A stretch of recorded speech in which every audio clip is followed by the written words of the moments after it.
जो ब्रह्मा ने उसके भाग्य में लिख दी है, वो हम तक पहुंच पाएगा या नहीं, ये तो केवल ब्रह्मा ही जाने।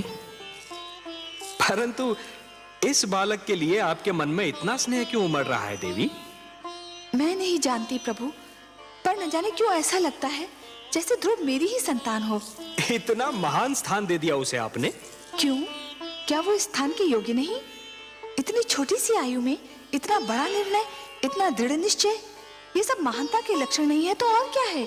उसे अपनी महानता सिद्ध तो कर लेने दीजिए। अवश्य, परंतु ध्रुव पर अगर कोई संकट आया तो मैं सहन नहीं कर पाऊंगी। ऐसा कब तक चलेगा दलनायक जी?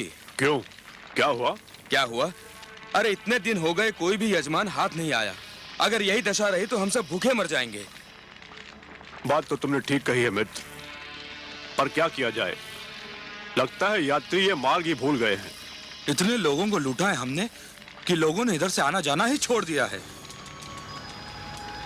अरे वो देखो, अरे शिकार आ गया।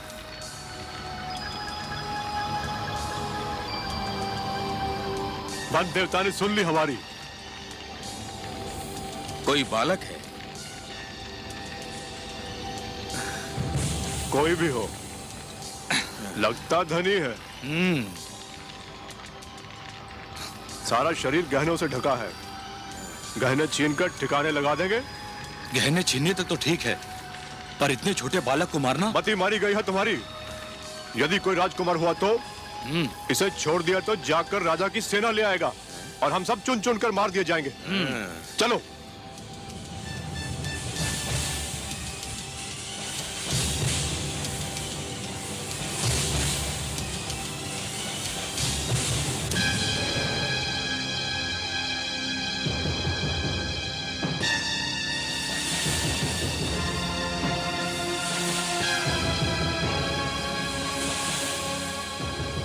कौन है आप लोग? हम डाकू हैं। क्या चाहते हैं आप लोग? तुम्हारे आभूषण, अपने आभूषण उतार कर हमें दे दो। ले लीजिए, केवल मुझे एक बात बता दीजिए। क्या बात?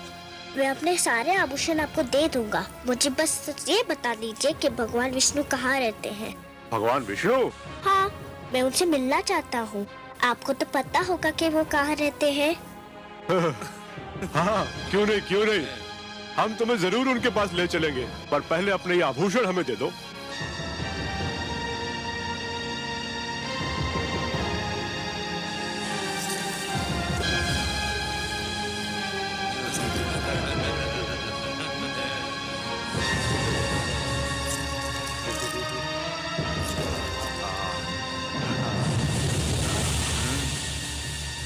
आओ हमारे साथ।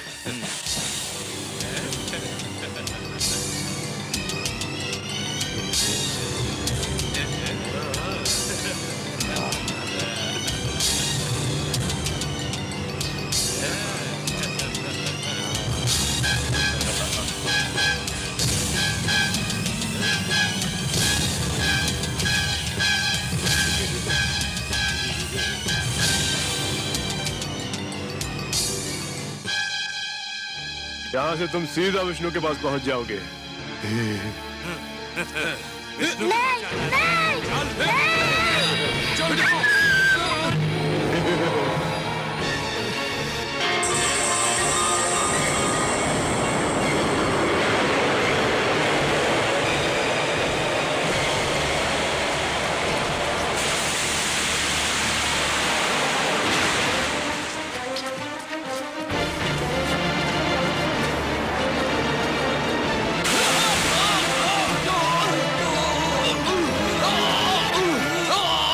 मार डालो उसे, मार डालो।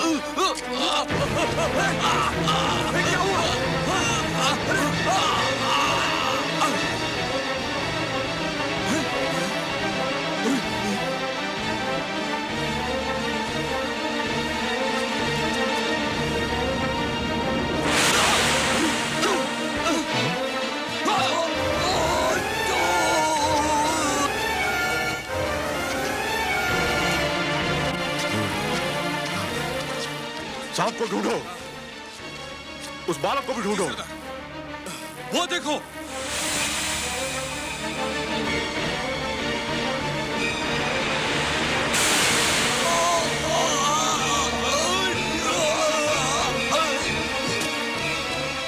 सांप को ढूंढो, उस बालक को भी ढूंढो।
पुत्र,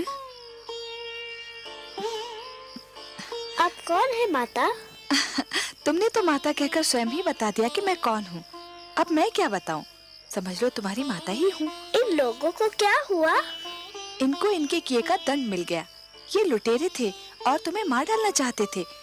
परंतु ये बताओ, इतनी रात्रि को तुम अकेले कहाँ जा रहे थे? मैं भगवान विष्णु से मिलने जा रहा हूँ। मेरी मानो तो तुम घर लौट जाओ, अभी तुम बहुत छोटे हो। मैं उनसे मिले बिना घर नहीं जाऊंगा। अच्छा, अब रात्रि बहुत बीत चुकी है। भोर होते ही ढूंढ लेना अपने भगवान विष्णु को। आपको पता है कि भगवान विष्णु कहाँ रहते हैं? मुझे उनसे मिलने का मार्ग बता दीजिए तो आपकी बहुत कृपा होगी। मेरे वश में होता तो मैं ले जाकर तुम्हें उनकी गोद में ही बिठाती, किंतु मैं विवश हूँ। सुनो पुत्र, तुम थक गए होगे, तनिक विश्राम कर लो। विश्राम तो मैं अपने भगवान विष्णु से मिलने के पश्चात ही करूँगा। बड़े हठी हो तुम।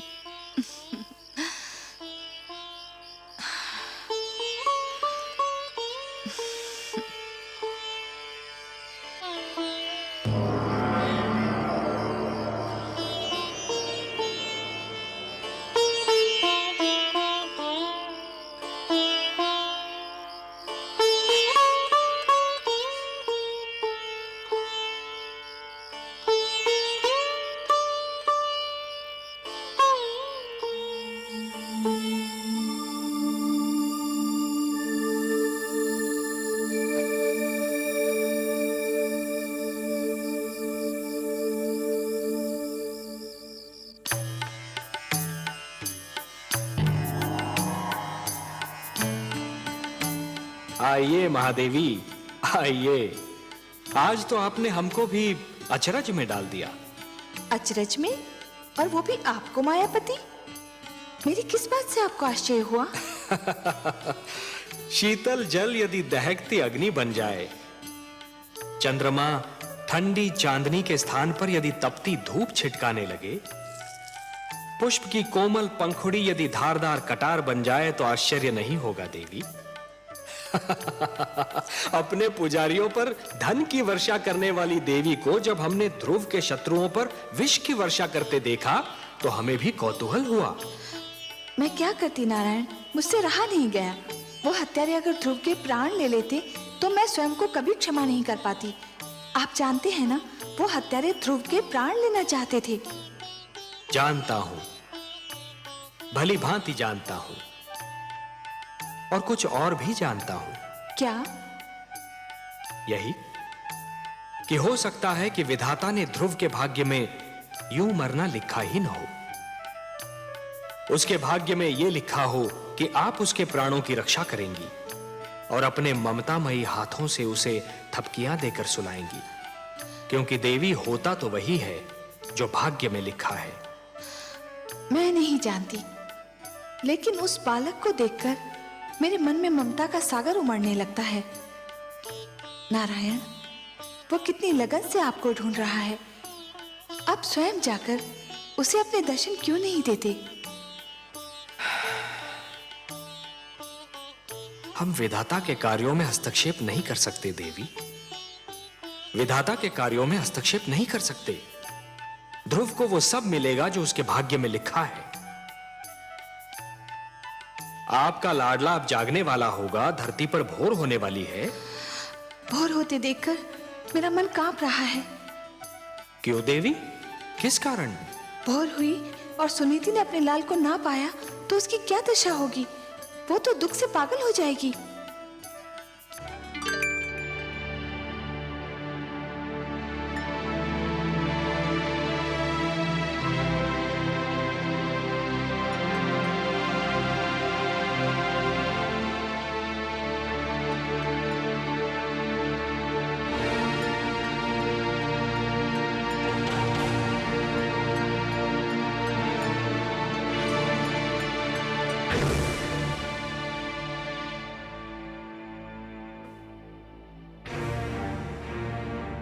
ध्रुव, ध्रुव, पुत्र ध्रुव, ध्रुव, ध्रुव, कहाँ हो तुम? ध्रुव, दासी, दासी, प्रणाम। तुमने मेरे पुत्र को कहीं देखा है? तुमने देखा हमने है? तो आपके कक्ष के बाहर निकलते ही नहीं देखा। तो जाओ, जाओ जाके उसे लेकर आओ। मेरा हृदय व्याकुल हो जा रहा है। जाओ, जाओ।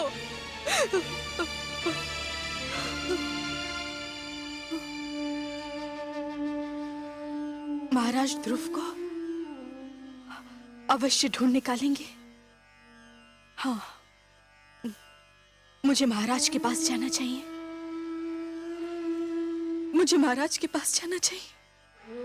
क्षमा करें महारानी, किंतु आप महाराज से ना मिले तो अच्छा है। ना मिलूं उनसे? क्यों ना मिलूं उनसे? पता नहीं वो आपसे मिले भी या ना मिले। रानी सुरुचि भी उनके पास उनके कक्ष में है। रानी सुरुचि ने आपसे ना मिलने दिया तो आपको दुख होगा। संतान के खो जाने से बड़ा दुख और क्या हो सकता है?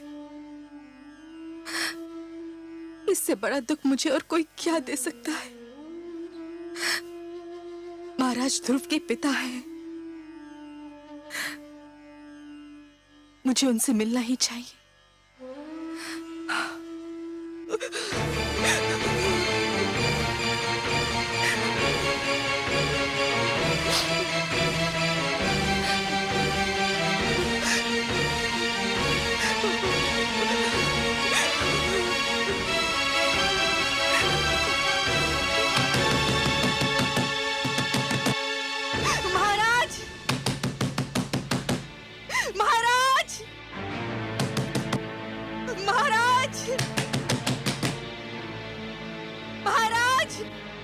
मैं देखती हूँ।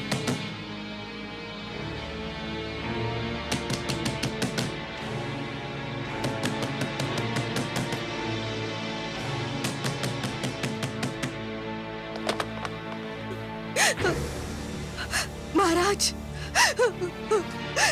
महाराज, महारानी सुनीति, क्या बात है? क्या हुआ? महाराज, हमारा पुत्र ध्रुव। क्या हुआ पुत्र ध्रुव को? बहुत बड़ा अनर्थ हो गया। न जाने कहाँ चला गया हमारा पुत्र। न जाने कहाँ चला गया ध्रुव। चला गया? कहाँ चला गया? कहाँ चला गया होगा?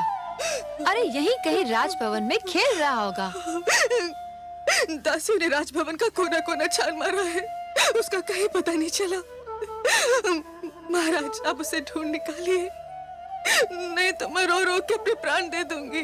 महारानी सुरेची, महाराज उसे कहाँ ढूंढेंगे? आपका पुत्र आपके पास था, महाराज को क्या पता कि वो कहाँ होगा?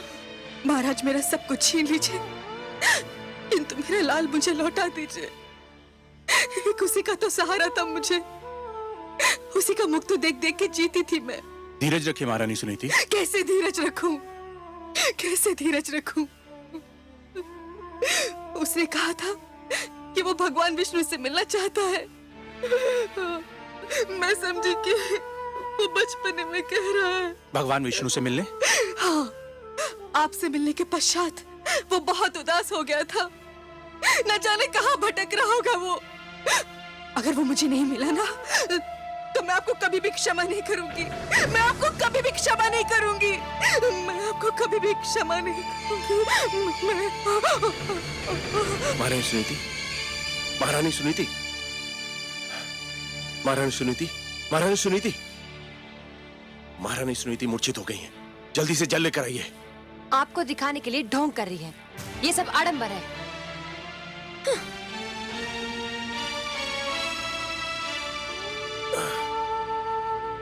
महारानी सुनीति, महारानी सुनीति,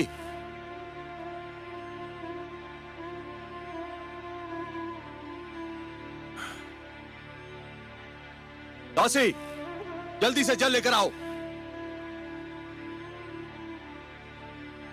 महारानी सुनीति,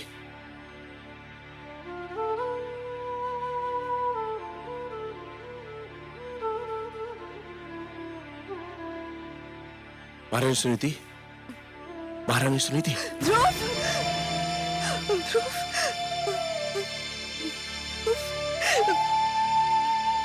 पुत्र ध्रुव। रोइए नहीं महारानी, रोइए नहीं।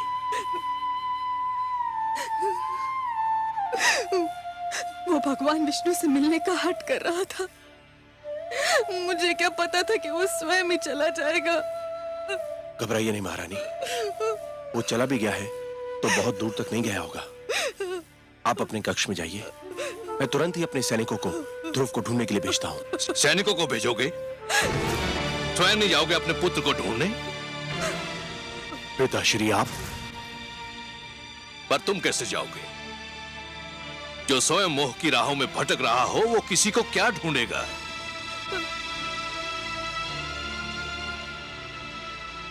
पिताश्री, हाथ मत लगाओ मेरे चरणों को, तुम इस योग्य नहीं हो। तुम तो इस योग्य भी नहीं हो कि मैं तुम्हें अपना पुत्र कहकर पुकारूं।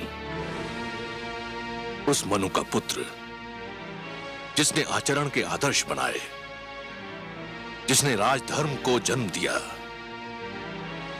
उसकी संतान का ऐसा पतन? धिक्कार है तुम पर,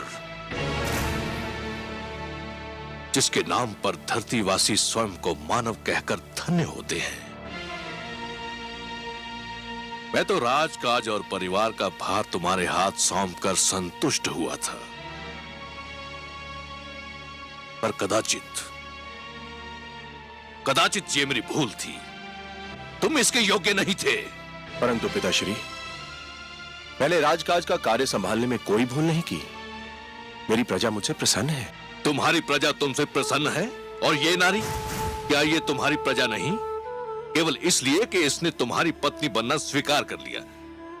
क्या ये न्याय के उन अधिकारों से वंचित हो गई जो प्रजा को प्राप्त होते हैं? क्या ये तुमसे प्रसन्न है?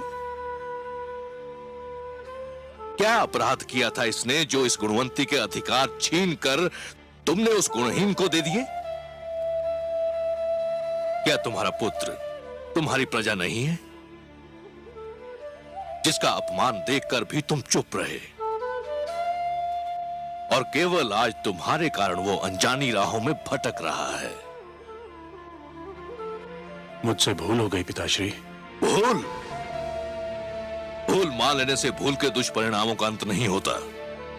भूल सुधार चाहती है, लेकिन उसकी सारी संभावनाएं तुमने समाप्त कर दी हैं। पौत्र ध्रुव तुम्हारा घर छोड़कर जा चुका है, तुम्हारे परिवार में असंतोष है, और जो परिवार को संतुष्ट नहीं कर सका वो असंख्य प्रजा को क्या संतुष्ट करेगा। जिससे एक छोटा सा परिवार न संभाला गया वो इतने बड़े राज्य को क्या संभालेगा। धिक्कार है तुम पर। सारा विश्व जीतकर भी एक नारी की सुंदरता से पराजित हो गए। मैंने संपूर्ण राज्य की बागडोर तुम्हारे हाथ सौंपी थी, परंतु तुमने वो बागडोर अपनी दूसरी पत्नी को सौंप दी और कठपुतली की भांति उसकी उंगलियों के संकेत के दास बने बैठे हो। मुझे क्षमा कर दीजिए पिताश्री। क्षमा? प्रजा अपराध करे तो उसे क्षमा किया जा सकता है, परंतु राजा अपराध करे तो उसे क्षमा नहीं किया जा सकता। राजा का अपराध अपराध नहीं पाप होता है, और पाप के लिए क्षमा नहीं प्रायश्चित के दंड की आवश्यकता होती है, और राजा को यह दंड वो स्वयं ही दे सकता है। क्षमा याचना करो अपनी पत्नी सुनीति से, जिसके साथ अन्याय किया है तुमने, घोर अन्याय। जिस मनु की तपस्या महाप्रलय ने भी भंग नहीं की, तुमने अपने परिवार के साथ अन्याय करके वो तपस्या भंग कर दी और मुझे यहां आने पर विवश कर दिया। याद रखो तानपात, यदि पुत्र वियोग में मेरी पुत्र वधू को कुछ हो गया तो तुम मेरे शाप से नहीं बच पाओगे। पिताश्री सुनिए तो सही। मैं कुछ नहीं सुनना चाहता। पिताश्री, पिताश्री मुझे इतना कड़ा डंडा दीजिए पिताश्री।